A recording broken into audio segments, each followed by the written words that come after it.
So let's see the question, what is a purchase book.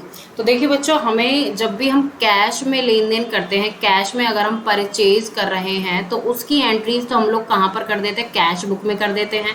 और अगर हम check से परचेज कर रहे हैं तो कैश बुक में हमारा जो डबल कॉलम कैश बुक हम लोग बनाते हैं, वहाँ पर हम बैंक जो कॉलम होता है उसमें हम लोग उसकी कर देते हैं। लेकिन जितने भी उधार खरीदी गए चीज़ें हैं, अगर हम सामान उधार खरीदते हैं तो वो हम कहाँ पर रिकॉर्ड करें।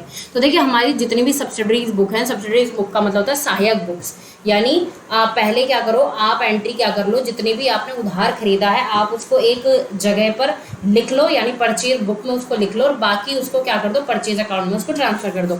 तो देखिए, परचेज बुक क्या होती है, हमारी सब्सिडरी बुक होती है, जहाँ पर हम जितने भी हमने परचेज की, क्रेडिट की ट्रांजेक्शन्स की हैं उनको रिकॉर्ड करते हैं। ध्यान रखना, केवल क्रेडिट की ट्रांजेक्शन्स की बात कर रही हूँ, और केवल जो सामान होता है, गुड्स होता है, जिसका बिजनेस आप कर रहे हैं उसको खरीदने की बात कर रही हूँ, कुछ और नहीं।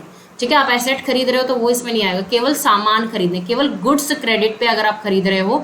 गुड्स का मतलब क्या होता है, जो आप बिजनेस से रिलेटेड होकर खरीद रहे हो, जिसको खरीद के आप क्या करोगे, आगे बेचोगे, उसको सामान कहते हैं बिजनेस की भाषा में। तो केवल वही ट्रांजैक्शन इस बुक में रिकॉर्ड की जाती हैं, तो इसी को हम क्या कहते हैं, परचेज बुक कहते हैं। So I hope this is the proper explanation to this question.